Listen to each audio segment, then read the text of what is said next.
সূরা নাস আরবি হলো আল কুরআনের 114তম এবং সর্বশেষ সূরা। এটি একটি সংক্ষিপ্ত সূরা যাতে 6টি আয়াত রয়েছে। সূরাটি মদিনায় অবতীর্ণ হয়েছে, যদিও কিছু বর্ণনা অনুযায়ী মক্কায় এটি নাজিল হয়েছে বলে উল্লেখ করা হয়। এই সূরায় মানুষের প্রাত্যহিক জীবনের শয়তানের কুমন্ত্রণা থেকে মহান আল্লাহর কাছে আশ্রয় চাওয়া হয়েছে। বাংলা অর্থ: 1. বলো, আমি আশ্রয় প্রার্থনা করছি মানুষের পালনকর্তাদের। 2. মানুষের অধিপতি। 3. মানুষের মাবুদের। 4. কুমন্ত্রণা দাতা শয়তানের অনিষ্ট থেকে। 5. যে কুমন্ত্রণা দেয় মানুষের মনে। 6. জিন ও মানুষের মধ্য থেকে। সংক্ষিপ্ত ব্যাখ্যা: এই সূরার মাধ্যমে একজন মুসলিম মহান আল্লাহর কাছে শয়তানের কুমন্ত্রণা থেকে রক্ষা পাওয়ার জন্য প্রার্থনা করে।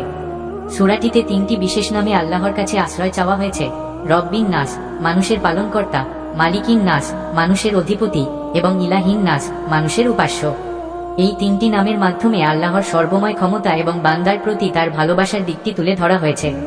সূরার শেষ অংশে শয়তানের কুমন্ত্রণা থেকে বাঁচার জন্য আল্লাহর কাছে প্রার্থনা করা হয়েছে, যা মানুষের মনে প্রবেশ করে এবং কুমন্ত্রণা দেয়। সূরা আন-নাস এবং সূরা আল ফালাক একসাথে মুয়া বিজাতাইন নামে পরিচিত, অর্থাৎ আল্লাহর কাছে আশ্রয় চাওয়ার দুটি সূরা।